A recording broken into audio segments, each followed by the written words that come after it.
네, 그럼 10번째 강의를 시작하도록 하겠습니다. 지난 시간에 일단 배웠던 내용들을 한번 잠깐 살펴보면 지난 시간에 우선 그러니까 세 번째 공리에 대해서 세 번째 공리에 보면은 우리가 그 어떤 측정을 하기 전까지는 중첩이었다가 측정하고 난 다음에는 컬랩스가 된다.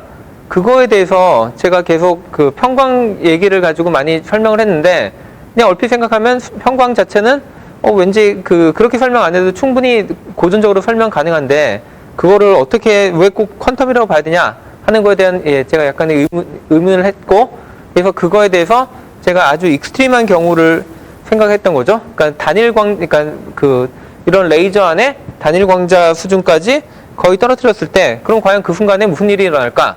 그렇게 했을 때 양자역학적으로는 그 아주 익스트림한 경우마저도 다 설명을 하고 그 똑같은 결과를 고전적으로 확장을 해도 문제가 없었는데 저희가 고전적인 그냥 파워가 얼마가 나오는데 그거를 뭐 절반을 자르고 했을 때는 마지막에 이게 그 하나의 그 광자 단위까지 떨어지면 도저히 설명이 안 되는 거죠.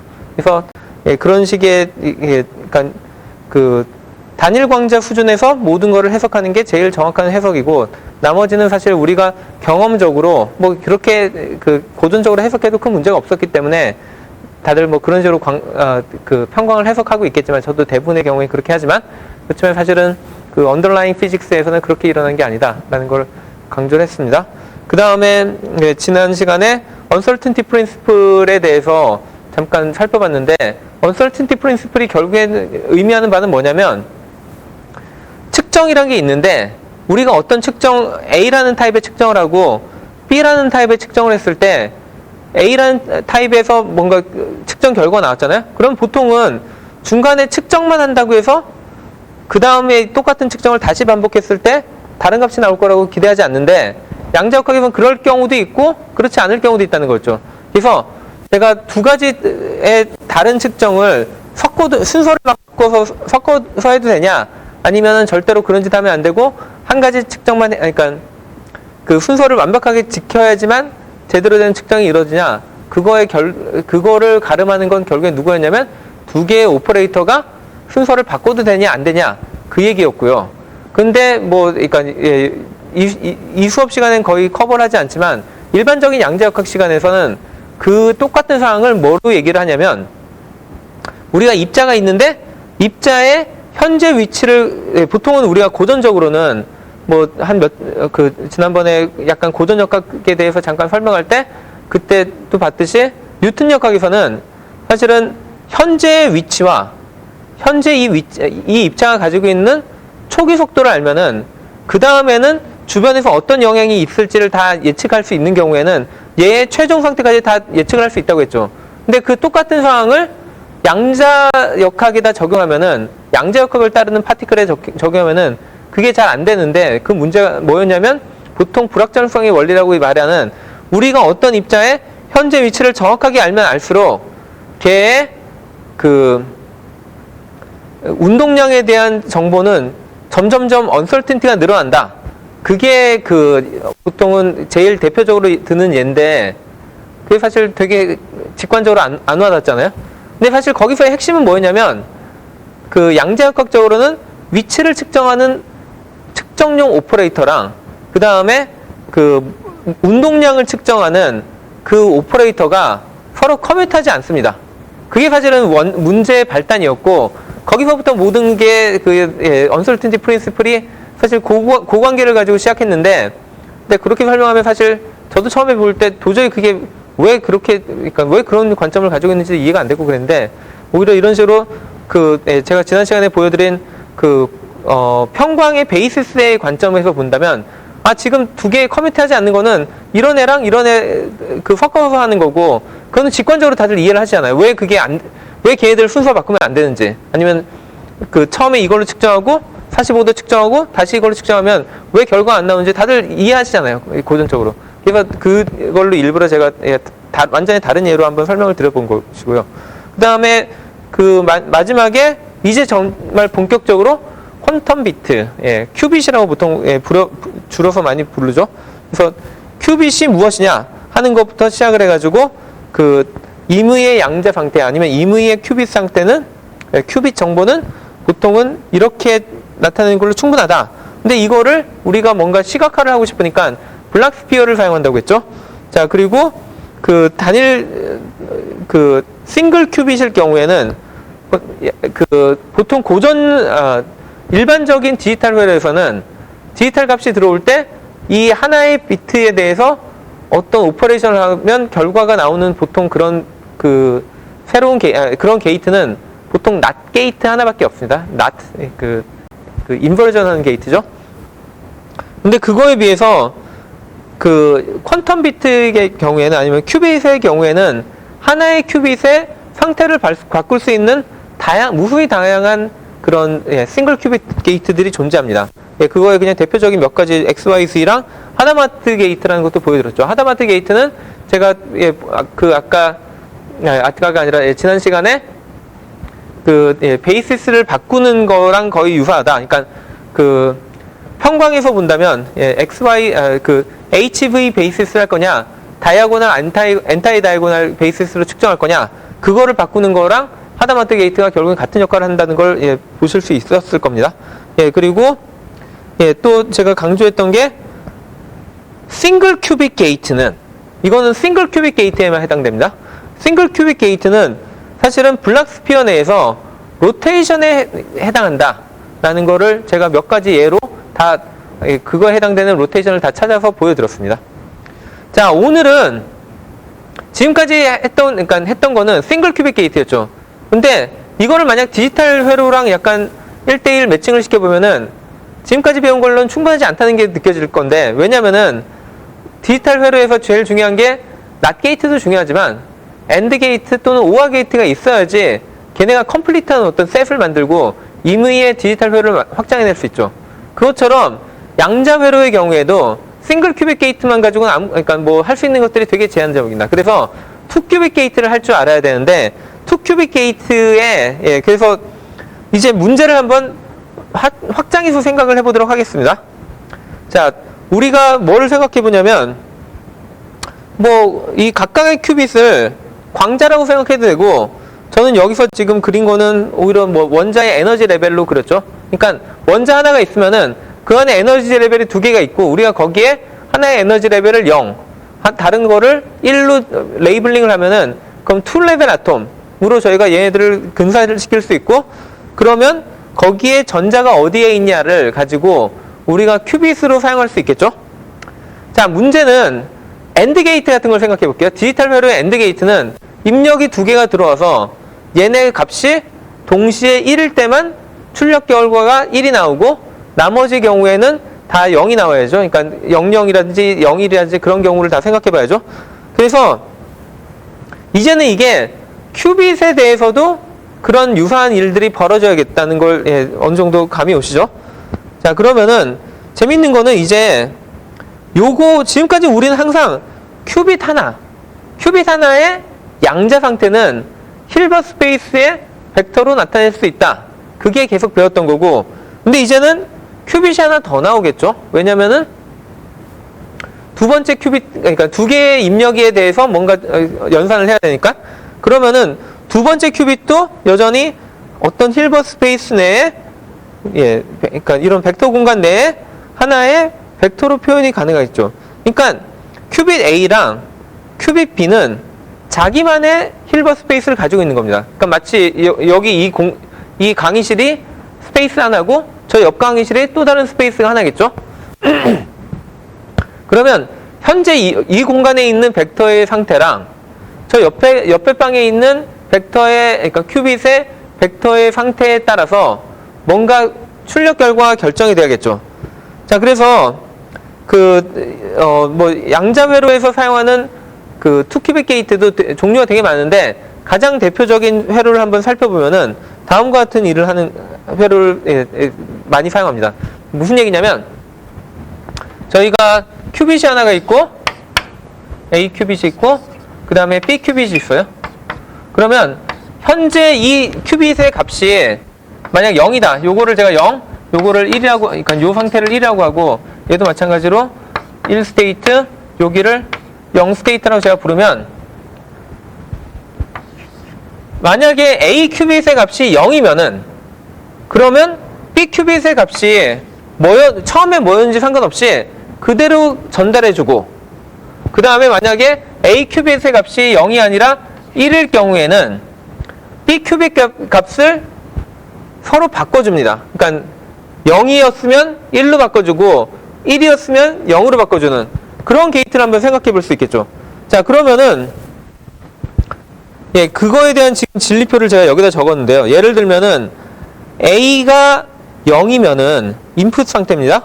A가 0이면은 B가 0이었을 땐 0, B가 1이었을 때 1로 그대로 전달해 줄 거고요. 그 다음에 A가 1이면은 그럼 이때는 원래 있는 그 B 값을 0을 1로 1을 0으로 바꿔주겠죠. 자, 그래서 얘를 뭐라고 부르냐면 A가 일종의 컨트롤을 하기 때문에, 그리고 여기에 적용되는 거는 낫이 적용될지, 그러니까 B 큐빗에 낫을 적용할지 안 할지를 결정하는 게 A 큐빗이죠. 그래서 컨트롤드 낫 게이트라고 부르고 줄여서 C 낫 게이트라고 많이 부릅니다. 그래서 여러분들이 아마 앞으로 이쪽에 대한 연구를 공부나 연구를 하면은 무수히 많이 들을 얘기가 C 낫 게이트, C 낫 게이트인데, 그거의 그 줄임, 그러니까 이거는 컨트롤드 낫 게이트의 줄임말입니다. 자, 그러면 오케이, 이런 게이트 존재할 수 있겠지라고 생각하는데 뭔가 약간 좀 이상하지 않을까요? 지금까지 우리가 지난 거의 9시간? 많은 강의 시간 동안 계속 배웠던 게 벡터 공간을 배우고, 그 다음에 임의의 양자 상태는 벡터 공간, 힐버트 스페이스 내의 벡터에 해당한다, 막 그렇게 했는데, 이런 거 나오고, 근데 이제는 또 뭐가 있냐면, 요게 큐빗이 있고, 여기 또 큐빗이 있거든요? 근데 얘네 각각이 자기만의 공간을 가져요. 그 상태에서 우리가 양자 상태는 어떤 벡터가 유니테리 이볼루션을 하는 것이다. 그런 말까지 막 적용을 해야 돼요. 그러니까 지금까지 배운 프레임이 여기랑 잘 안 맞는 거죠. 그럼 뭐가 문제인지 생각해보면, 자, 우리가 원래 공리 처음 두 번째 공리로 가보면은 거기서 뭐라고 했냐면, 양자 상태는, 그러니까 클로즈드라는 시스템을 얘기했는데, 일단 클로즈란 말은 좀 잠깐 생략하고, 그러니까 좀 잠깐 옆에 두고, 양자 스테이트, 퀀텀 스테이트는 시간이 지남에 따라 유니테리 이볼루션을 한다. 그러니까 유니테리 매트릭스를 곱한 거랑 같다. 거꾸로 얘기하면은 현재 모든 양자 상태는 하나의 벡터로 나타낼 수 있어야 되거든요. 근데 지금 보면은 얘 자기 벡터 가지고 있고 얘 자기 벡터 가지고 있으면은 하나의 벡터가 아니죠. 그냥 별개 두 개의 벡터죠. 그러면 현재까지 배웠던 양자역학의 공리로는 이 문제를 풀 수 없습니다. 그래서 무슨 얘기를 하려고 하냐면, 이제는 두 개의 독립적으로 보이는 힐버트 스페이스를 하나의 큰 스페이스로 만들어 버려야 됩니다. 합쳐야 됩니다. 그런 새로운 힐버트 스페이스 내에는 얘와 얘가 얘의 현재 상태와 얘의 현재 상태가 하나의 벡터로 나타낼 수 있어야 됩니다. 그런 힐버트 스페이스를 어떻게 찾을까? 그게 문제라는 거거든요. 그래서 궁극적으로는 다음과 같이, 예를 들어 현재 큐빗 상태가 얘도 0이고 얘도 0일 수 있잖아요. 그럼 그런 경우에 아마도 우리가 00이라고 쓰겠죠. 근데 얘가 0이고 얘가 1일 수도 있고, 아니면 얘가 1이고 얘가 0일 수도 있잖아요. 그럼 걔네들은 다 각각이 00, 01, 10, 그 다음에 11일 경우도 생기겠죠. 자, 근데 이게 또 벡터 스페이스예요. 그러면 그 모든 가능성들이 중첩으로 나타나겠죠. 그러면 왠지 이런 비슷한 애들의 중첩으로 나타나는 게 맞는 거겠죠. 자, 그래서 이거를 근데 그냥 넘어갈 수는 없잖아요. 뭔가 수학적으로 제대로 정의를 해야 되니까. 그래서 나온 개념이 텐서 프로덕트라는 개념입니다. 요즘에는 머신러닝 덕분에 텐서 플로우에서 텐서라는 말을 많이 들었을 텐데, 여기서 수학적으로는 같은 텐서를 얘기하긴 하는데, 근데 아마 텐서 플로우를 쓰실 때도 텐서를 제대로 생각하고 쓰진 않았을 거라서, 여기서 한번 텐서라는 개념을 좀 더 명확하게 하고 넘어가도록 하겠습니다. 자, 앞에서 계속 얘기했듯이 저희가 원하는 거는 다음과 같은 두 개의 힐버트 스페이스 내에 있는 벡터들의 텐서 프로덕트를 사용하고 싶다. 그렇게 얘기를 하는데, 자, 그러면 그 말이 뭔지부터 시작을 해봐야죠. 자, 아까도 얘기했듯이 얘 자체가 자기만의 힐버트 스페이스를 가지고 있는데, 걔를 제가 V라는 벡터 스페이스로 표현을 할게요.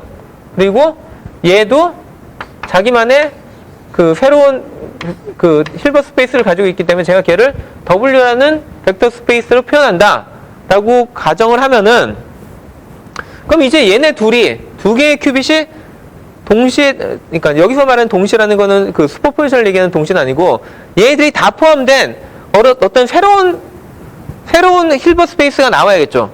그래서 걔를 저희가 뭐라고 부를 거냐면 이 두 개의 벡터 스페이스를 혼합한 이런 애를 그 V 텐서 W라는 그런 새로운 텐서 프로덕트 스페이스를 만들 거고, 그럼 저 스페이스, 그러니까 우리가 이제 벡터 스페이스라는 걸 얘기를 하려면 벡터 스페이스가 만족해야 되는 그러니까 무수히많은 아니고 한 8가지의 조건들이 쫙 있었죠. 지난번에 숙제에서도 많이 했었던, 그래서 그때 많이 연습을 해봤기 때문에 대충 감은 오실 겁니다. 그러면 우리가 새로운 벡터 스페이스를 정의하려면 일단 뭐가 필요하냐?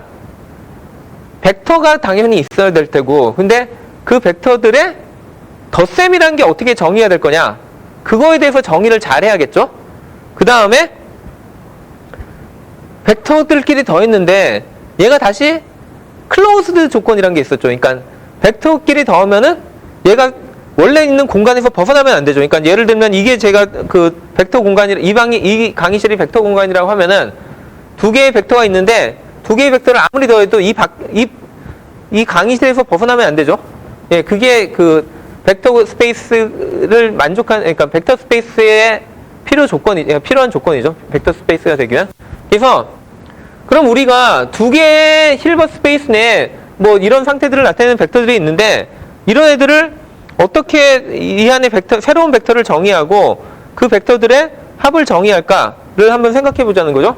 그래서 요 안에 있는 벡터를, 뭐 벡터들 종류 많겠지만 그 안에 이무의 벡터를 제가 V라는 벡터를 꺼내고 요 안에 있는 이무의 벡터 W라는 애를 꺼내면은, 그러면은 우리는 그 텐서 프로덕트 스페이스에 속하는 벡터는 어떻게 새로 합성을 해낼 거냐면, 얘와 얘 두 개의 벡터를 가지고 이렇게 텐서 프로덕트로 그냥 그러니까 요런 노테이션을 쓰면서 얘가 새로운 벡터를 만들어낸다라고, 그러니까 이런 새로운 벡터가 만들어질 거라고 가정을 하겠습니다. 자, 이거는 그냥 제가 스페이스를 새로 만들려고 하는데 그 안에 벡터를 어떻게 찾을래? 그 안에 들어가는 적어도 벡터 하나는 찾아야 될 거 아니야?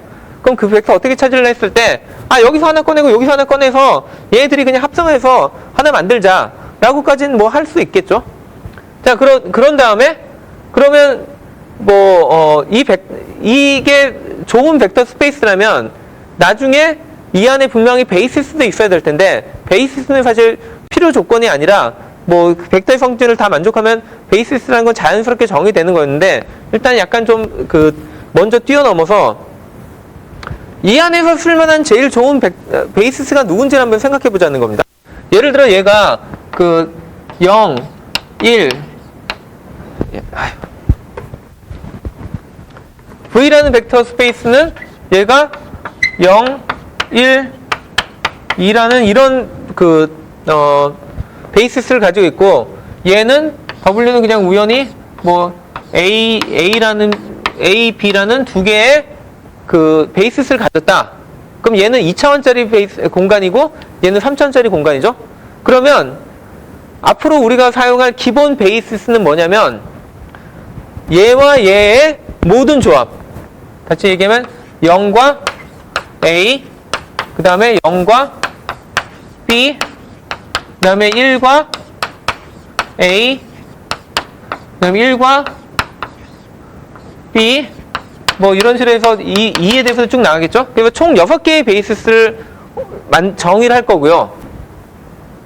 자, 그 다음에 그러면은 제가 이걸 왜 이렇게 전개를 했냐면, 왜 먼저 베이시스를 정의를 했냐면, 이제 벡터 두 개의 합을 얘기를 하려고 합니다. 제가 왜 그 얘기를 하냐면, 제가 아까 이무의 벡터 하나는 찾았죠?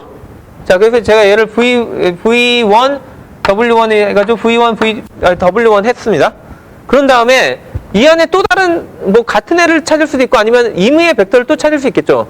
그럼 걔를 제가 V2, 그 다음에 여기서 또 아무거나 꺼내서 W2 하면은 얘가 또 원래 제가 정의가 뭐였냐면 이 안에 있는 벡터들은 얘와 그러니까 이 텐서 프로덕트 내에 있는 벡터는 일단 그 얘한테서 임의의 벡터를 빼내고 얘한테서 임의의 벡터 W에서 임의의 벡터를 뽑았을 때 걔네들의 텐서 프로덕트를 이렇게 묶어놓은 이런 애들이 다 포함된 이런 애들은 적어도 다 포함하는 공간이다 라고 정의를 했기 때문에 얘네들은 다 포함이 될 겁니다. 이제 문제는 얘네들에 대한 합을 정의를 해야 되는 거죠. 근데 합을 정의는 어떻게 해버리냐면 그게 제가 그 새로운 베이시스를 먼저 정의를 한 이유가 자 얘를 그러니까 요 첫 번째 벡터를 제가 얘의 베이시스를 제가 아까 0, 1, 2라고 정의를 했죠. 그러면 우리는 뭘 하냐면 이 벡터는 V1이라는 벡터는 분명히 그 V11 V10 그 다음에 V11 1 더하기 V12와 같은 형태의 원래 베이시스 0, 1, 2에 대한 그런 익스펜션이 만들어질 수 있겠죠. 당연히 얘는 항상 이걸로 표현 가능해야 되고 그 다음에 W 역시도 얘가 요런 베이시스를 가지고 있었으니까 W1A A 더하기 W1B B라는 이와 같은 익스펜션이 존재할 겁니다. 그 다음에 얘를 이제 어떻게 하냐면 모든 조합에 대해서 찾는 것, 그러니까 얘들을 다 곱하는 거죠. 그래서 V10 W1A 제로 텐서 프로덕트 A 그 다음에 얘가 두 번째 거에 곱해지면 V10 W1B 제로 텐서 프로덕트 B가 나오고 그 다음에 요 두 번째 항을 또 여기다 곱하면은 V11 그 다음에 W11A 1 텐서 프로덕트 A 이런 식으로 하면은 총 6개의 항이 여기 다 더해지겠죠. 마찬가지로 얘 역시도 이런 식으로 다 전개하면은 V2 0 더하기 V2 1 더하기 V2 2 더하기 2 이거 곱하기 그 다음에 W2A A 더하기 W2B B 이런 식으로 해서 얘들도 다 전개할 수 있겠죠. 이걸 다 전개하면은 이제는 얘들은 제가 아까 여기 있던 그러니까 이렇게 합성해낸 그 새로운 텐서 공간의 베이시스를 만들어낼 테고, 그러니까 걔들의 그 리니어 컴비네이션으로 나타날 거고, 그러면 요렇게 나타나는 리니어 컴비네이션이랑 얘를 쭉 전개했을 때 나온 새로운 또 다른 리니어 컴비네이션 걔들끼리 베이시스에 대해서 다 더하면 되겠죠. 그렇게 되면은 이게 그러면 이렇게 새로 더해진 공간은 결국에는 이 두 개의 벡터의 텐서 프로덕트의 이 두 개 공간으로 만들어진 두 개 공간을 텐서 프로덕트 해서 만들어진 새로운 힐버트 스페이스에 다시 포함이 되게 됩니다. 왜냐면은 제가 사실은 그러니까 정확하게 표현을 했어야 되는 게 그러니까 얘와 얘는 요 안에서 그러니까 정확하게 얘를 정의를 하자면은 사실은 아까 요 안에 있는 임의의 벡터를 꺼내고 요 안에 있는 임의의 벡터를 꺼낸다고 했으니까 사실은 얘들도 임의의 벡터 중에 하나죠. 그래서 얘들을 꺼내도 걔들이 다 존재하는 그런 스페이스고 그 다음에 걔들의 모든 합이 다시 요 안에 포함되는 그런 스페이스로 저희가 정의를 하면은 그러면은 이 스페이스는 이렇게 만들어낸 모든 조합들에 대해서 클로즈가 되어 있기 때문에 그렇기 때문에 얘는 좋은 벡터 스페이스가 될 겁니다. 그 외에 뭐 좋은 벡터 스페이스를 만족하기 위한 몇 가지 조건들이 더 있었는데 걔들도 다 만족한다는 걸 확인할 수 있을 겁니다. 지난번에 숙제한 것처럼 그렇게 해보시면. 자, 그래서 새로운 텐서 프로덕트 스페이스를 저희가 만들 수 있었고요. 자, 그러면은 저희가 그 첫 시간, 그 다음에 두 번째 시간에 했던 게 뭐였냐면, 첫 시간에 벡터 스페이스에 대해서 열심히 정의한 다음에 두 번째 강의에서는 걔네들한테 작용할 수 있는 리니어 오퍼레이터에 대해서 생각해보고, 그 다음에 이너 프로덕트에 대해서 생각을 해봤거든요. 그래서 이너 프로덕트는 좀 뒤에서 하고, 먼저 리니어 오퍼레이터를 저희가 새로 정의를 할 건데, 그럼 이렇게 새로 합성해낸 이런 텐서 공간에 대해서 리니어 프로덕트는 저희가 어떻게 할 거냐면, 자, 요 벡터 공간에 원래 존재하던 벡터들에 작용하던 리니어 오퍼레이터가 있었죠. 걔를 제가 여기다가 A라고 하면, 그러니까 요 안에서 작용하던 리니어 오퍼레이터 A가 있고, 그 다음에 요 안에서 잘 작동하던 리니어 오퍼레이터 B가 있으면, 이 새로운 텐서 공간에서 작용하는 리니어 오퍼레이터는 제가 어떻게 정의할 거냐면, 마찬가지로 그냥 이렇게 쓸 거예요. 그러면 얘가 무슨 의미를 가지는지를 정의를 해야 되잖아요, 사실. 그래서 이렇게 새로 합성해낸 리니어 오퍼레이터는 주어진 임의의 스테이트가 이렇게 주어졌을 때 그냥 이렇게 텐서 프로덕트로 쓸 수 있는 이런 새로운 스테이트가 주어지면, 그러면은 얘는 실제로 어떻게 작동한다고 약속을 하냐면, 자기 자신에 해당하는 애가 여기 곱해지고, 그 다음에 얘 원래 A라든지 V라는 벡터는 요 공간에 속하던 애고, 얘랑 얘는 다른 공간에 속하던 애잖아요. 그러니까 얘들은 사실은 아무 관계가 없었어요, 그 전까지는. 그러다가 이제 그냥 제가 이거 텐서 프로덕트라는 노테이션으로 둘이를 그냥 합성을 해낸 거거든요. 그러면은 얘는 여전히 자기만의 공간에 작용을 하고, 그 다음에 얘도 자기랑 원래 같이 놀던 그쪽 벡터한테만 작용을 한 다음에 걔네들의 결과에 대한 텐서 프로덕트를 하는 겁니다. 이런 오퍼레이터가 주어졌을 때 얘가 여기에 작용했을 때 나오는 결과로 저희는 정의를 하면은, 이건 정의입니다. 이렇게 하겠다를. 그렇게 되면은 이 결과는 여전히 이 공간 안에 속하는 게, 왜냐면 저희는 그 A라는 이 오퍼레이터가 V에 작용하면 이 공간은 클로즈 돼 있기 때문에 이 결과가 다시 이 공간에 속할 걸 알거든요. 그러니까 이 벡터도 여전히 이 V라는 벡터 공간에 속하고, 얘 역시도 원래 자기가 같이 놀던 그런 벡터한테 얘가 새로 작용을 했으니까 이렇게 새로 만들어진 벡터 역시도 W라는 공간에 포함될 것이고, 그러니까 V에 있는 어떤 벡터, 그 다음에 W에 있던 어떤 벡터, 얘네들의 텐서 프로덕트는 얘한테 속해야 된다는 게 원래 이 공간을 저희가 정의할 때 나타났던 거죠. 그렇기 때문에 이렇게 하면은 요 벡터에 작용하는데 아무런 문제가 없다는 겁니다. 그래서 이거를 저희가 그 첫 번째 정의로 삼고, 그 다음에 또 얘가 만족해줘야 되는 게 뭐냐면, 얘가 각각은 리니어 오퍼레이터였잖아요. 그러면은 여전히 얘네들이 이렇게 합성이 돼도 리니어 오퍼레이터이길 바라기 때문에, 그래서 저희가 하나 더 요구하는 조건이 뭐냐면,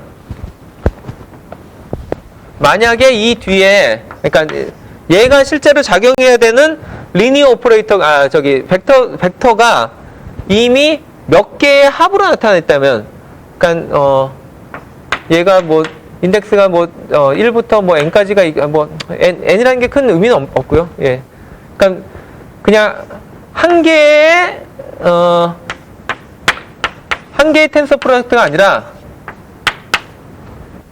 한 개의 텐서 프로덕트 벡터가 아니라 몇 개가 있고, 걔네들의 그 리니어 콤비네이션으로 벡터가 주어질 수도 있겠죠. 이럴 경우에 얘도 여전히 정의를 어떻게 하냐면, 이때도 얘가 작용하는 형태는 개별적으로 CI 한 다음에, 그 다음에 여기 있는 애한테 얘가 하나씩 한 번씩, 그러니까 이게 이렇게 생긴 애가 여러 개 합성이 그러니까 그 리니어 콤비네이션으로 더해져 있는 거잖아요. 그럴 경우에 얘가 하나씩 그 곱해진다. 그래서 결국에는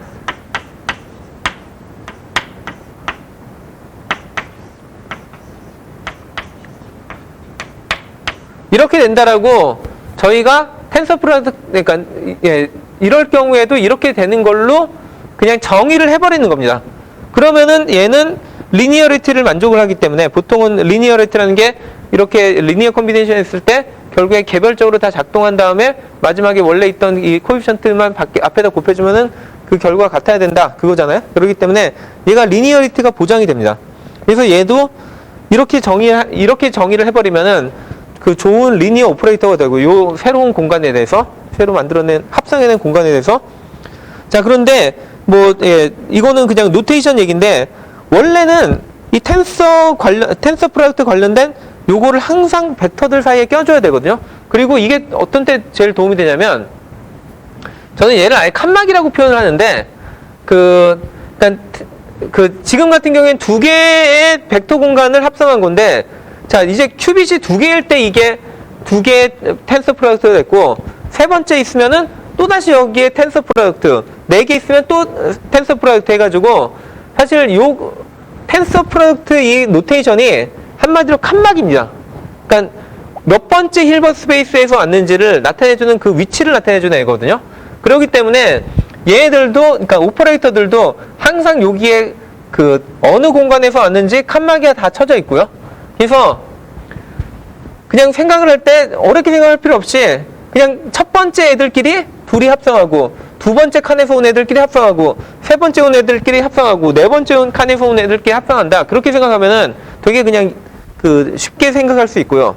그런데 제일 문제가 되게 귀찮습니다. 이거를 매듭만 쓰는 게. 그렇기 때문에 그러니까 정말 대부분의 경우에는 한 이 정도만 해줘도 많이 해준 거고 더 귀찮기 때문에 이렇게도 쓰고 그냥 하나의 그 캣에 다 넣어서 써도 이게 당연히 헷갈릴 수 있는 상황이면 절대로 이렇게 쓰면 안 되는데 그러니까 그때 상황에 따라서 좀 이게 헷갈릴 수 있는 노테이션인지 아닌지를 판단한 다음에 그 크게 문제가 없을 것 같으면은 아니면은 정확하게 정의를 해준 다음에 그렇게 쓰면은 이렇게도 쓸 수 있고 최악의 경우에 이렇게까지 하는데 이건 어떤 경우인지를 보면 요거를 보시면 이해가 될 겁니다. 자 저희가 A라는 큐빗이 0이고 B라는 큐빗이 1일 때 그럼 원래는 이렇게 쓰는 게 맞겠죠? 하지만 귀찮죠? 그리고 이렇게 써도 아무도 안 헷갈릴 거예요. 왜냐면 여기에 제가 뭘 해놨냐면 인덱스로 자 이거는 A 큐빗이야 얘는 B 큐빗이야 했기 때문에 하면서 요 밑에다 인덱스로 서브스크립트를 다 달아놨죠. A, B라고 했기 때문에 이렇게 해도 사실 크게 헷갈릴 이유 없죠. 자 그러면 꼭 이렇게까지 해야 될까? 그냥 차라리 요 안에다가 밖에다 이렇게 안 하고 얘들을 아까처럼 이렇게 합쳐서 콤마로 적어도 좀 편하겠죠. 그래서 이렇게까지 가면은 이렇게 쓰는 경우도 있고 경우에 따라서는 요 첫 번째에는 A 큐빗을 나타내고 두 번째에는 B 큐빗을 나타낸다고 그냥 밖에다 이렇게 적는 경우도 있는데 정말 나중에 귀찮아지면은 이렇게도 씁니다. 콤마도 없이. 근데 이게 그렇게 나쁜 노테이션이 아닌 게 나중에 보면은 이 여러 개의 큐빗들이 마치 레지스터처럼 작동을 해가지고 바이너리 넘버를 나타내거든요. 그럼 우리가 바이너리 넘버 나타낼 때 그 most significant bit, 그러니까 MSB부터 LSB까지 least significant bit까지 순서를 쭉 그냥 그 바이너리 디짓을 나타내죠. 쭉 쓰죠. 그거랑 이렇게 쓰면은 사실은 여기 콤마 있는 것보다 없는 게 훨씬 더 알아보기가 쉽겠죠. 그래서 사실은 이쪽 그러니까 그 양자 정보 쪽에서는 그냥 이렇게 콤마 없이도 정말 많이 사용합니다. 그래서 나중에 혹시라도 근데 당연히 이게 헷갈릴 수 있는 상황이면은 다 다시 원래 어디까지 아니면 이 텐서 프로덕트 노테이션까지 가져야 되고요. 근데 이게 그렇게 헷갈리지 않을 상황이다. 그러면은 이렇게까지도 써도 뭐 틀렸다고 얘기는 못 합니다. 대신에 헷갈리는 상황이면은 그럼 당연히 틀렸다고 하겠죠. 누군가는. 자, 그래서 지금까지 얘기한 잠깐의 그 텐서 프로덕트에 대한 서머리를 기반으로 한번 실질적인 얘기를 다시 한번 해보도록 하겠습니다. 자, 아까 제가 잠깐 소개했던 게 컨트롤드 낫 게이트였죠. 자, 이거를 하려면 여기 그림과 같이 두 개의 큐빗이 분명히 필요할 거고요. 자, 그 다음에 우리가 생각하는 거는 원래는 얘가 어떤 이니셜 스테이트가 있겠죠. 그 게이트 오퍼레이션을 하기 전에 뭔가 현재 상태가 있는데 그러면 현재 상태를 나타내는 뭐 인풋 상태를 나타내는 벡터 하나가 존재해야겠죠.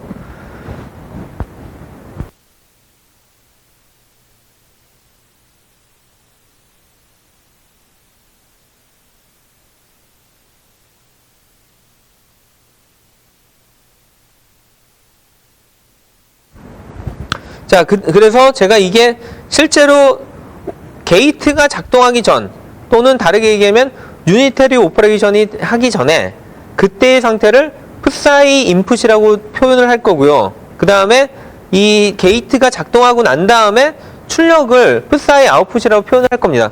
자, 여기서 약간 뭐 어떻게 보면 그렇게 어려운 얘기는 아닐 수도 있는데 여기서 정확하게 나타내는 건 이거는 시간의 진행을 나타냅니다. 뭐 보통 우리가 게이트들도, 그러니까 디지털 게이트들도 인풋 보통 왼쪽에서 들어오면은 그 다음에 오른쪽으로 나오는 건 이거는 사실 시간적으로 진행된다는 거를 다들 암시하고 있는 거죠.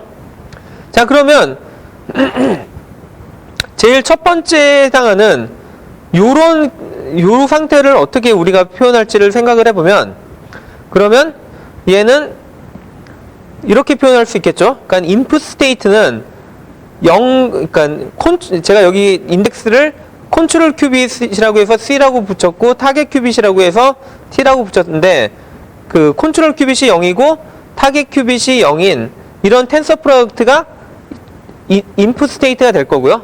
그 다음에 이런 애가 이 게이트를 통과하면은 결과적으로 출력은 우리가 뭐라고 했냐면 인풋, 이 컨트롤 값이 뭐냐에 따라서, 컨트롤이 0이냐 1이냐에 따라서 타겟의 값이 결정된다고 그러니까 타겟의 값을 바꿀 건지, 그러니까 낫을 적용할 건지, 컨트롤 낫 게이트니까.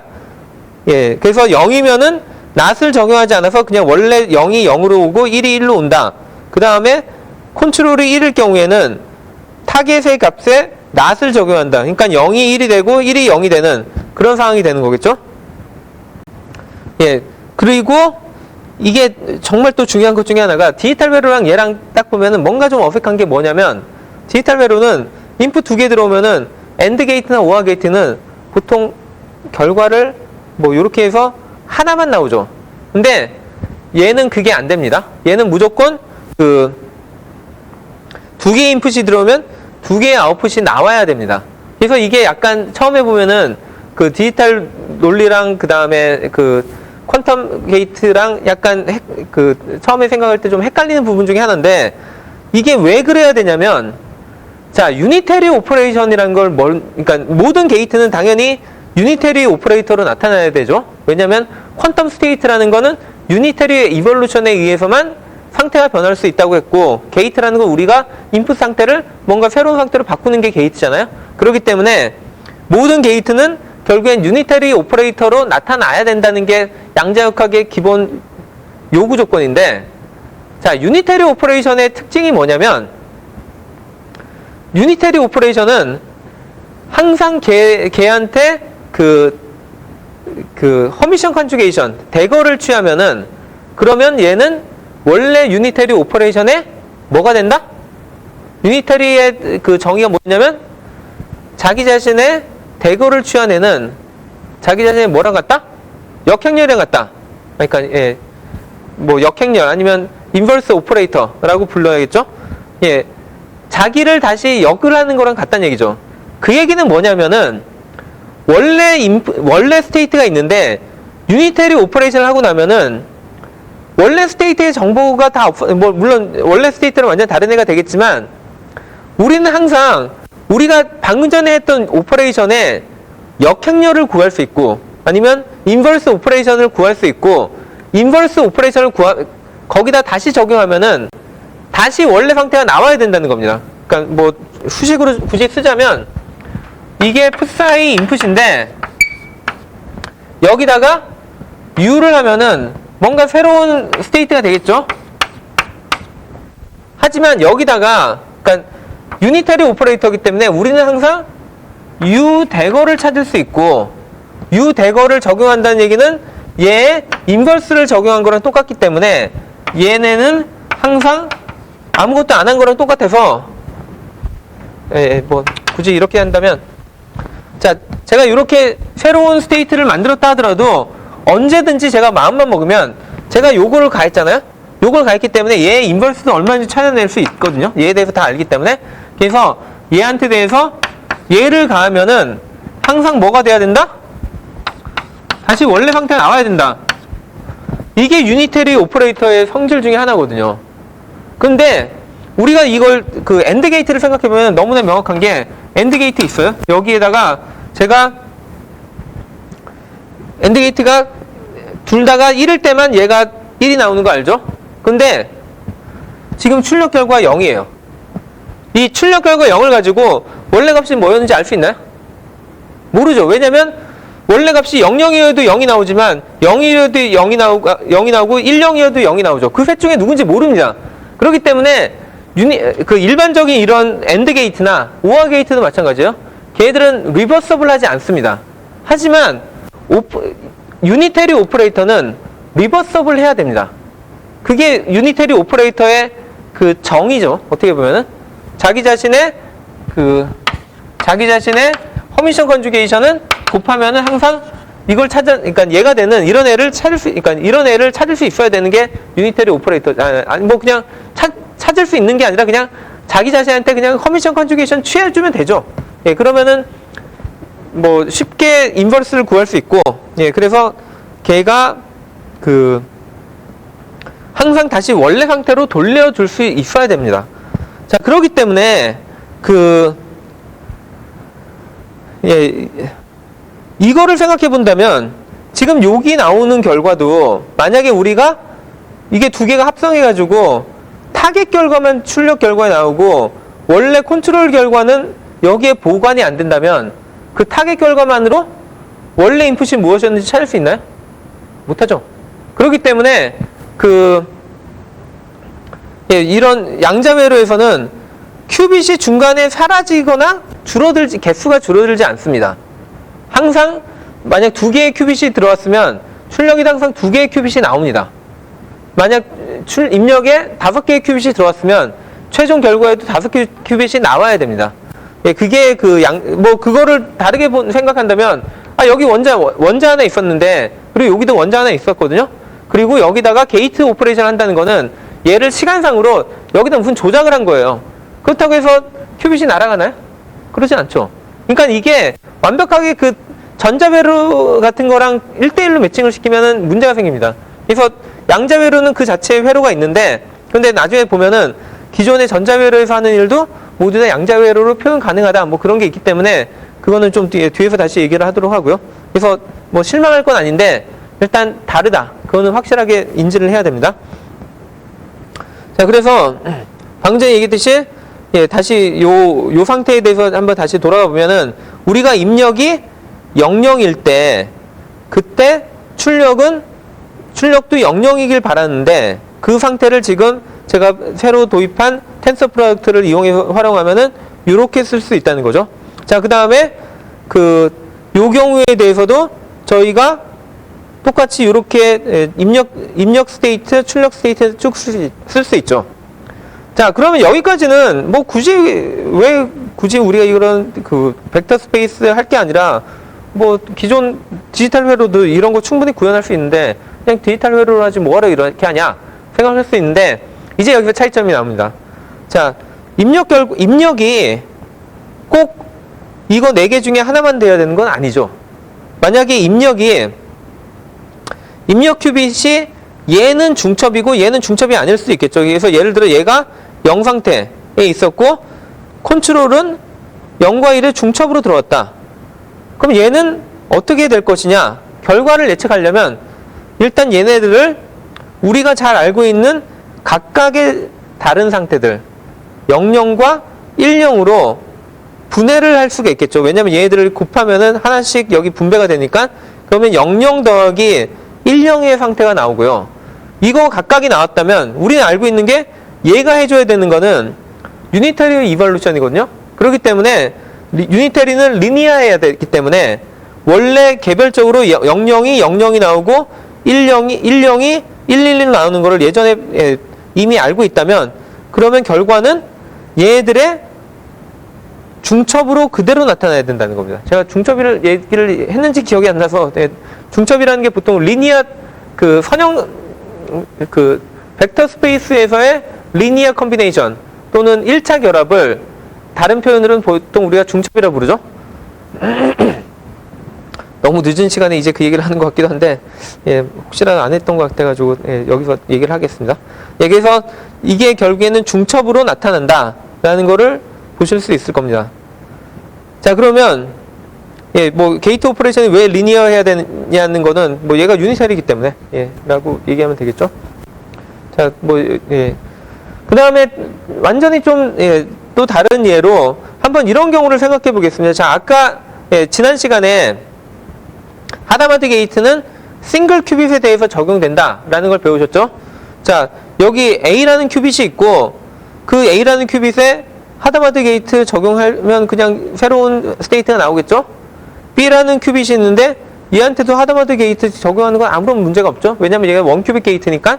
자, 그래서 싱글 큐빗 게이트가 한 번씩 적용되는데, 자, 요 상태를 우리가 지금까지 아까 배웠던 이 새로운 리니어 오퍼레이터를 텐서 프로젝터로 만드는 걸 이 노테이션을 가지고 한번 생각해 보도록 하겠습니다. 그래서 지금 요 상태를 시간에 따라서 먼저 제일 처음 이니셜 스테이트가 있을 거고, 그 다음에 첫 번째 하다마드 게이트를 통과한 스테이트가 있을 거고, 두 번째 하다마드 게이트를 통과한 스테이트가 있을 테니까 이거를 하나씩 하나씩 살펴보면은, 자, 일단 이니셜 스테이트를 A는 0 스테이트에 있었고 큐빅 B는 1 스테이트에 있었다고 가정을 한번 해보도록 하겠습니다. 처음에 여기에.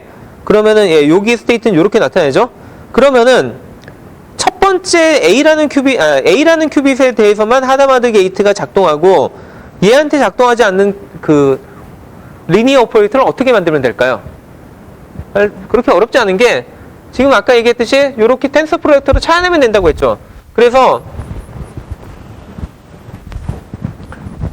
답은 이와 같은데, 여기 없네. 예. 예, 이렇게 하면 된다는 거죠.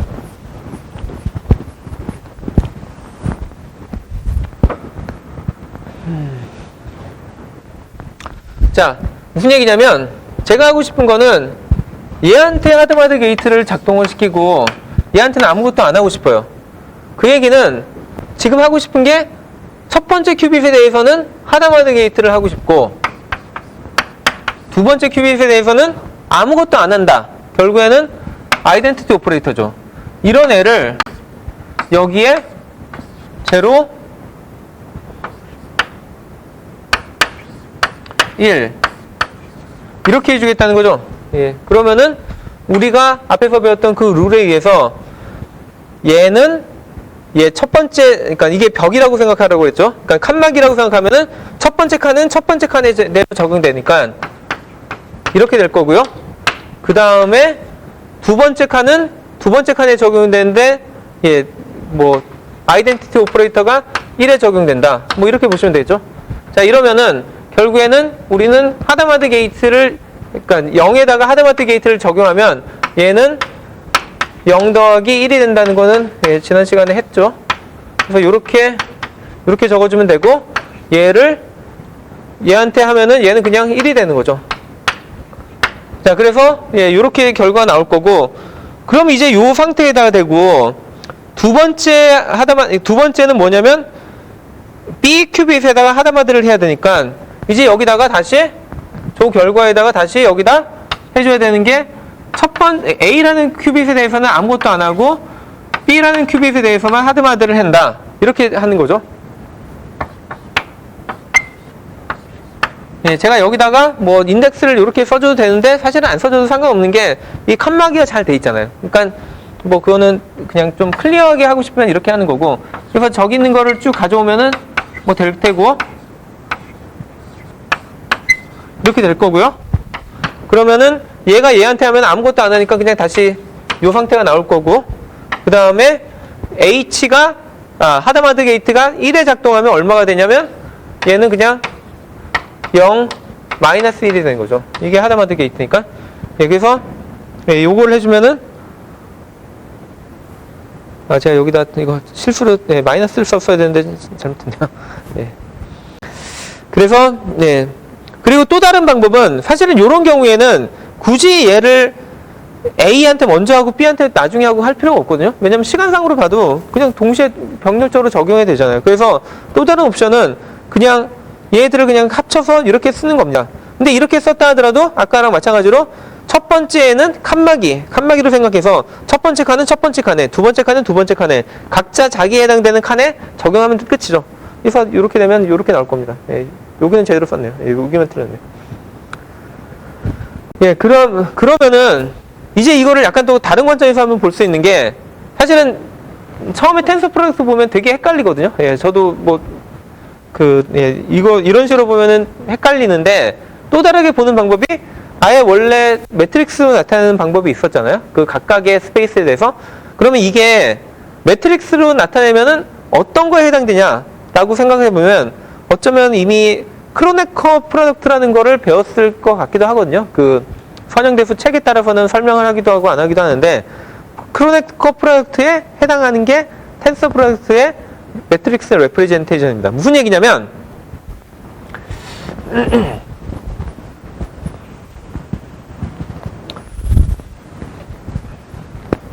예, 저 한번 슬라이드를 보시면은 뭐 예, 무슨 말인지 알 것 같긴 한데 예, 제가 여기에 뭐 1, 2, 3, 4라는 그런 애가 있었고 그 다음에 얘랑 새로운 어떤 행렬 뭐 5, 6, 7, 8 이렇게 있으면은 얘는 어떻게 보면은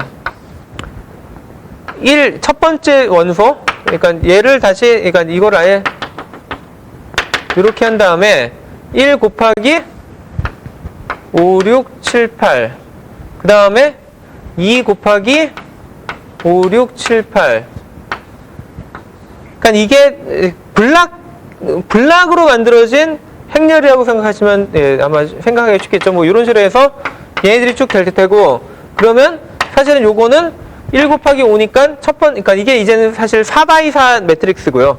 그러면 5, 6, 7, 8이 나오고 그 다음에 얘는 10, 12, 14, 16 뭐 이런 식으로 해가지고 쭉 나오겠죠. 그래서 이렇게 하는 거를 여기다 이렇게 표현을 한 겁니다. 그래서 그럼 뭐 아주 그러니까 명확한 게 예를 들어 A라는 행렬이 그 M행의 N 컬럼을 가지고 그 다음에 B가 P 곱하기 Q짜리 크기였으면 그러면 전체적으로 크기가 컬럼의 두 개의 곱과 그 다음에 이 행의 곱 형태로 나타나겠죠. 그래서 이거 같은 경우는 뭐 2x2니까 2x2와 2x2를 했으니까 4x4가 된 거고 그러면은 자 예를 들면은 우리가 벡터 아까 제일 처음에 했던 게 요 공간을 얘기할 때 두 개의 벡터의 텐서 프로덕트를 얘기했으니까 걔네들의 그 레프레젠테이션은 어떻게 되냐면 두 개의 행렬이 뭐 1, 2, 3, 4 1, 2 그 다음에 3, 4가 나타났다. 그러면은 얘는 그 어떻게 보면은 1 곱하기 3, 4 한 거랑 예, 저거랑 약간 다르네요. 예. 2, 3 한 다음에 얘한테 또 2, 3 했다고 생각하면은 그러면 얘는 그 4x1 예, 4x1짜리 그런 예, 그 새로운 벡터 그러니까 열 벡터가 나타나는 거죠. 자, 그래서 이게 새로운 그 텐서 벡터의 그 행렬 형태의 표현이고요. 마찬가지로 만약에 이런 식의 그러니까 여러 개의 그런 행렬들이 주어졌다면 얘들도 다 똑같이 전개를 하면 됩니다. 자, 그래서 이거 예, 뭐 이걸 보면은 뭔가 이렇게 쓰는 건 가능할 것 같은데 아직도 뭐 완전히 감은 안 올 것 같아서 좀 다른 예를 한번 네, 아까 처음에 했던 예를 다시 한번 돌아보면은 자,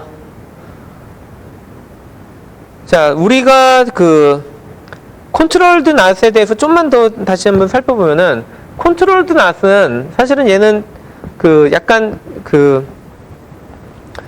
낸드 게이트랑 좀 비슷하긴 합니다. 낸드 게이트가 아니라 XOR 게이트랑 약간 비슷하긴 합니다. 그 XOR가 어떻게 됐는지 기억하시는 분들은 XOR라는 게 그 두 개가 다르면은 출력 결과 1이 나오고 그다음에 두 개가 같으면은 0이 나오잖아요. 근데 그 진리표를 한번 보시면은 그 결국에 타겟이 1이 되는 경우가 언제냐면 컨트롤과 타겟이 서로 다를 때는 1이 나왔고 그 다음에 그 컨트롤과 타겟 값이 같을 때는 0이 나오거든요. 그렇기 때문에 사실 진리표 형태로만 본다면 출력 상태의 타겟 값은 타겟에 해당하는 값은 걔는 두 개의 입력 큐빗 값에 그냥 XOR을 한 거랑 똑같습니다. XOR라는 게 exclusive OR였잖아요. 그래서 요걸로 할 수 그러니까 요렇게 사실은 표현이 가능하고요. 컨트롤 낫을 표현하는 거는 요 앞에 요거를 한 거는 뭐 디지털 논리 설계 같은 거를 제대로 배웠다면 거기서 강조하는 게 뭐냐면 우리는 임의의 아무리 복잡한 디지털 회로도 결국에는 AND와 NOT으로 나타낼 수 있다.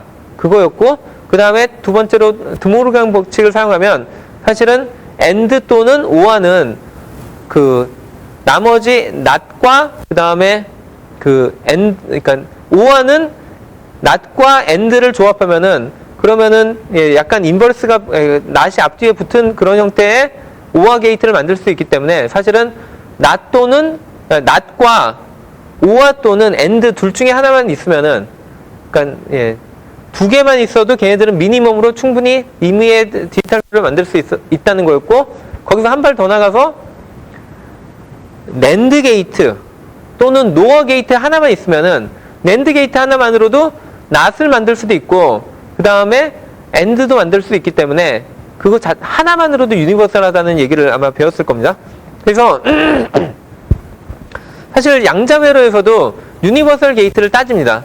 근데 유니버설 게이트를 따질 때 미니멈으로 필요한 유니버설 게이트가 뭐냐면 사실 2큐빅 게이트 하나만 할 줄 알면 됩니다. 그리고 제일 대표적으로 많이 사용되는 애가 컨트롤드 낫 게이트가 가장 대표적인 2큐빅 게이트의 하나고 그 다음에 얘랑 그 다음에 뭘 할 줄 알면 되냐면 싱글 큐빅 게이트 오퍼레이션을 다 할 줄 알면은 싱글 큐빅 게이트는 하나만 할 줄 알면 안 되고 거의 임의의 싱글 큐빅 게이트를 다 할 줄 알면은 그러니까 임의의 싱글 큐빅 게이트와 그 다음에 CNOT 게이트 하나만 할 줄 알면은 그러면 우리가 생각할 수 있는 임의의 양자 회로는 다 구현이 가능합니다.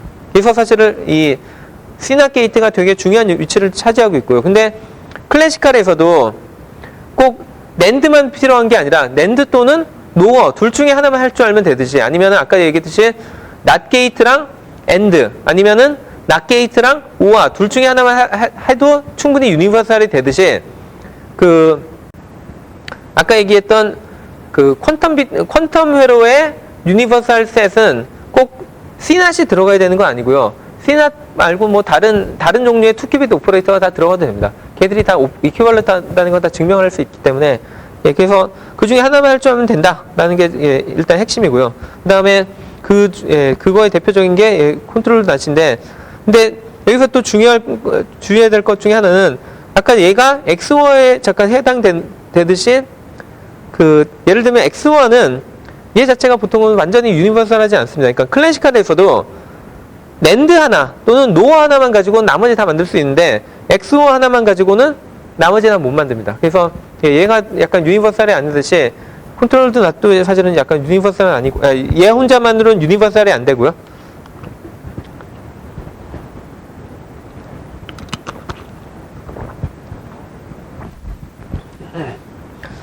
그 다음에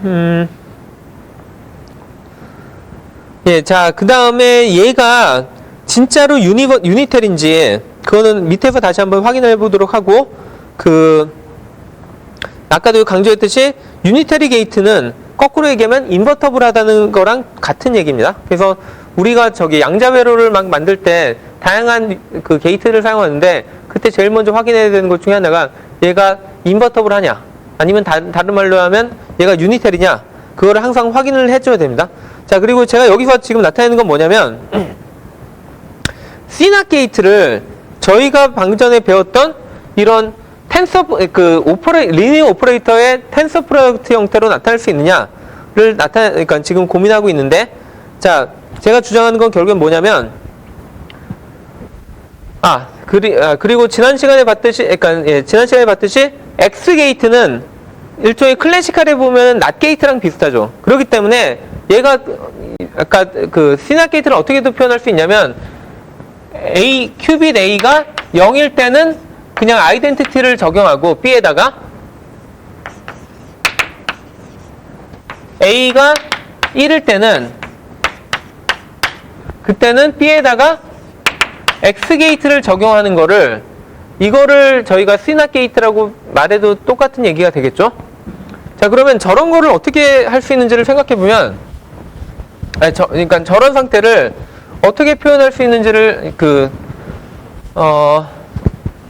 리니어 오퍼레이터의 텐서 프로덕트를 어떻게 표현할 수 있는지를 한번 생각해 보면은 이 두 가지 케이스를 나눠서 생각해 보겠습니다. 자, 첫 번째 경우는 얘는 제가 어떻게 쓸 수 있냐면 자, 이 A라는 큐빗에 해당하는 그 오퍼레이터 중에 하나로 자, 이런 애를 만들 수 있겠죠.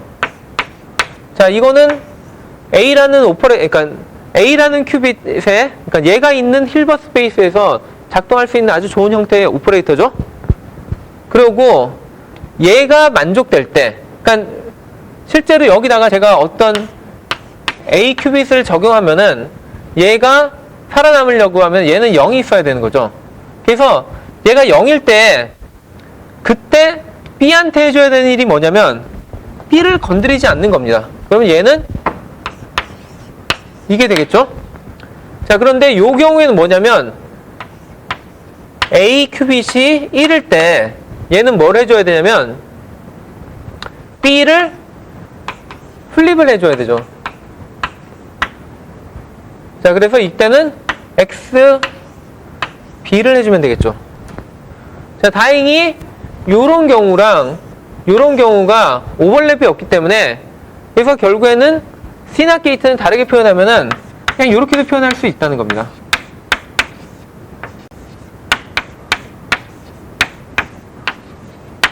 얘를 A, 얘를 B, A, 그러면 XB. 이렇게 해도 아무런 문제가 없다는 거죠. 자, 그러면은 요거에 해당되는 그 행렬 표현이 뭘지를 생각해 보면은 지금 아까도 봤듯이 그 보통 제가 그냥 결국에 얘가 4x4 매트릭스가 될 건 아는데 얘가 어떤 애냐면은 행렬이 0일 때 A라는 큐빗이 0 값일 때 그때 B를 아무것도 안 건드린다는 얘기고 A 값이 1이면은 요 부분에 해당되는 부분은 사실 만약에 A 큐빗이 1이면은 결과는 다 0이거든요. 왜냐면 얘는 아무것도 안 살려줄 거기 때문에. 그래서 걔가 어떻게 형태로 표현이 되냐면 얘는 그 A 값이 1일 때 나오는 형태가 언제냐면 아까 저기 열벡터가 합성되는 형태를 잘 기억을 해보시면은 여기에 그러니까 그 0벡터가 0벡터는 저희가 이렇게 나타냈었죠. 그러니까 요런 애는 이렇게 나타났었기 때문에 결국에는 이쪽에 1 곱하기 B 상태, 그 다음에 이쪽에는 0 곱하기 B 벡터가 여기 들어올 거거든요. 그래서 그 우리가 살려줘야 되는 건 어떤 애들을 살려줘야 되냐면 그러니까 얘가 곱해지면은 얘랑 곱해지면은 뭔가 새로운 그 열 벡터가 나올 텐데 그때 나오는 열 벡터는 그 얘랑 곱해진 애들은 결국엔 이쪽에만 있는 애들이죠. 그러니까 이쪽에만 있는 애기 때문에 사실 요거에 해당되는 애를 뭐를 써줘야 되냐면 이게 여기에는 IB가 들어가고 그 다음에 여기는 다 0이 들어가야 됩니다. 이거를 다르게 생각해 보면은 얘라는 스테이트가 원래 이거를 그 우리가 그 2x2 매트릭스, 그러니까 요 부분만 해당하네. 얘를 2x2 매트릭스 나타내면은 얘는 1001 이런 1000 이런 프로젝션 오퍼레이터였거든요.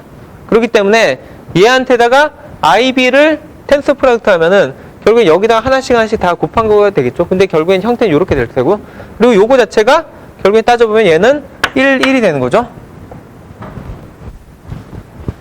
그래서 요거 더하기 그 다음에 이제 요거가 뭐가 나올지를 생각해보면 얘는 거꾸로 얘는 원래 이렇게 생긴 애였죠. 0, 0, 0, 1을 이렇게 생긴 애였고 얘는 X 게이트니까 얘가 여기 들어오면 여기는 다 0, 0이 될 테고 0, 0, 0이 될 테고 여기만 X 게이트에 해당되는 게 나오겠죠. 근데 X 게이트를 얘를 저기 행렬로 나타내보면 얘는 0110 형태로 나타나죠. 그래서 여기는 예, 요거고 그 다음에 얘는 요거니까 요 두 개의 4x4 매트릭스를 더해주면 결국엔 이렇게 나올 겁니다. 자, 그래서 뭐 이 행렬 형태를 찾는 방법은 여러 가지가 있는데 뭐 이런 식으로 제가 한 것도 한 가지 방법 중에 하나고요.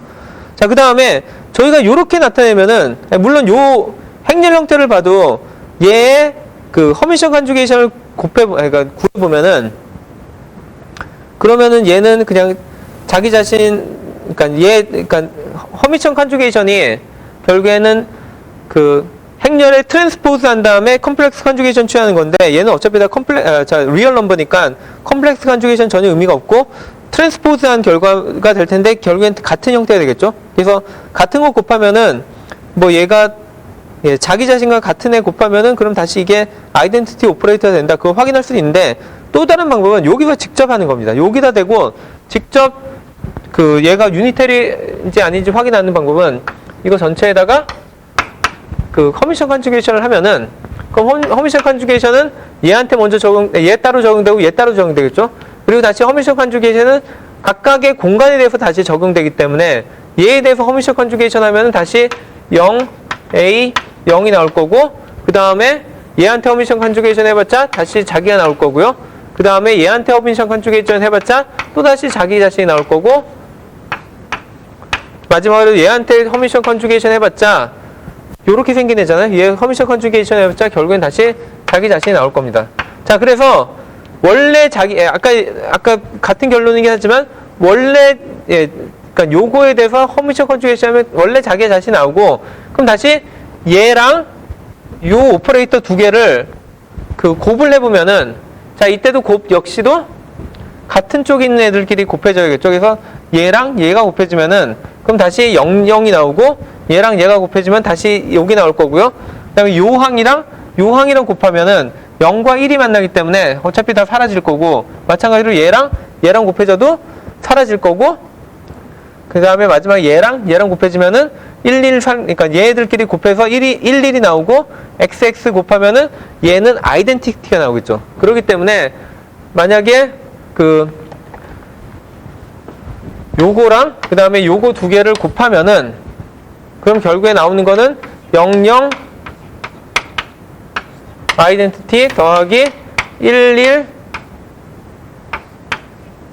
아이덴티티가 나와서 얘는 다르게 얘기하면은 00 더하기 11 형태 곱하기 아이덴티티 B 이렇게 나오겠죠. 근데 우리는 뭘 아냐면 이거 자체는 얘는 컴플리트니스 릴레이션 때문에 얘가 A에 대한 아이덴티티라는 걸 알 수 있으니까 그래서 이런 식으로도 얘가 유니터리라는 거를 증명할 수 있다는 겁니다. 자, 근데 방금 전에 제가 그래서 방금 전에 여기서 제가 사용했던 기법이 뭐냐면 첫 번째가 여기 리니어 오퍼레이터 이건 앞에서 다 정의했던 거고 리니어 오퍼레이터를 만드는 또 다른 방법은 뭐냐면 이미 가지고 있는 텐서 프로덕트 그러니까 오퍼레이터의 텐서 프로덕트 얘들이 다시 리니어 컴비네이션으로 만들면은 그럼 또 다른 새로운 리니어 오퍼레이터를 만들 수 있다는 거고요. 이럴 경우에도 적용되는 룰은 똑같습니다. 그러니까 마치 얘가 새로운 어떤 벡터에 곱해지면은 그럼 이 경우에는 요 안에 있는 각각의 컴포넌트들이 한 번씩 다 여기에 분배 법칙으로 적용되는 거죠. 그래서 방금 전에 보였던 이런 예제가 있고요. 그 다음에 제가 설명을 안 하면서 먼저 썼는데 자, 지난번에 보면은 우리가 벡터 스페이스 제일 처음에 첫 강의에서 정의하고 두 번째 강의에서 정의했던 게 아까 얘기했던 리니어 오퍼레이터 정의하고 그 다음에 이너 프로덕트 정의했었죠. 그래서 이너 프로덕트도 또 만족해야 될 몇 가지 성질 쭉 있었죠. 뭐 스큐 시메트리라든지 아니면은 뭐였죠? 그러니까 결과가 스칼라 값은 나와야 된다든지 뭐 몇 가지 조건들이 있었잖아요. 그런 조건들을 만족하는 이 새로운 텐서 프로덕트 스페이스에 대한 이너 프로덕트를 정의를 해보면은 사실 뭐 그렇게 어렵진 않은 게 그 어떻게 보면 약간 상식적으로 생각할 수 있는 게 두 개의 그러니까 일단 브라 벡터를 정의를 하는 거는 원래 있던 만약에 그 V랑 W라는 이런 새로운 벡터가 요 안에 있다 하면은 얘에 해당되는 브라 벡터는 당연히 V 그냥 이렇게 정의하면은 새로운 브라 벡터가 나오겠죠.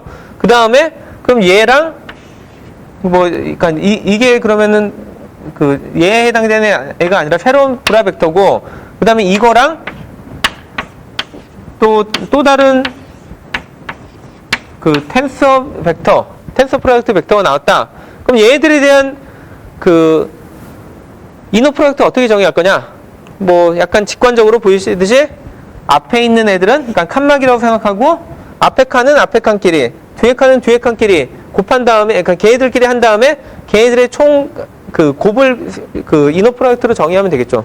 그래서 이너 프로덕트를 이렇게 정의를 했습니다. 그러니까 이렇게 브라 형태의 그 텐서 프로덕트가 주어지고 그 다음에 캣 형태의 텐서 프로덕트가 주어지면 얘들은 한 그 요 페어 그러니까 그러니까 요 덩어리씩 이 프로덕트씩 하나씩 다 개별적으로 곱한다.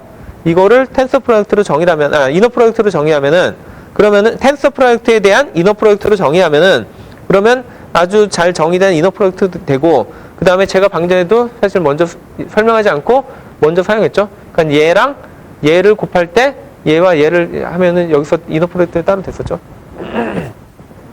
자, 그리고 앞에서도 약간 심플리파이하는 노테이션을 얘기했었는데 좀 더 몇 가지를 정리해 보면은 예를 들면은 요런 거, 그러니까 만약에 요런 표현을 봤다.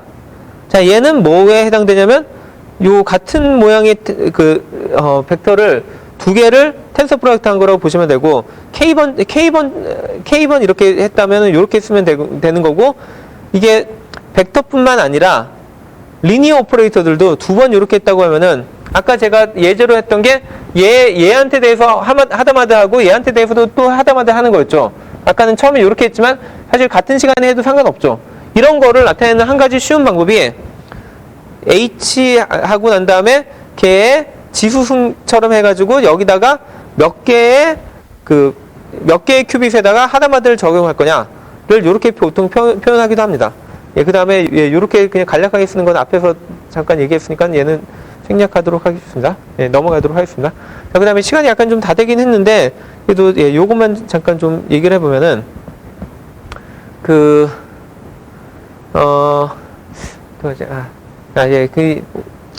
시간이 좀 너무 넘을 것 같아서 예, 그러면 오늘 강의는 그냥 여기서 마치는 걸로 하고 예, 다음 시간에 그 매저먼트에 관련된 얘기를 하도록 하겠습니다.